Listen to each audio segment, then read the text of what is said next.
सदा सर्वदा योग तुझा घडावा, तुझे कारणी देह माझा पडावा.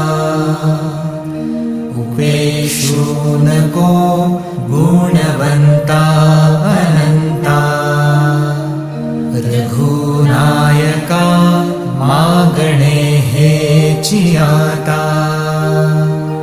जय जय रघुवीर समर्थ. मोरया मोरया मी बाळताने, तुझीच सेवा करू काय जाणे. अन्याय माझे कोट्यानुकोटी, मोरेश्वरा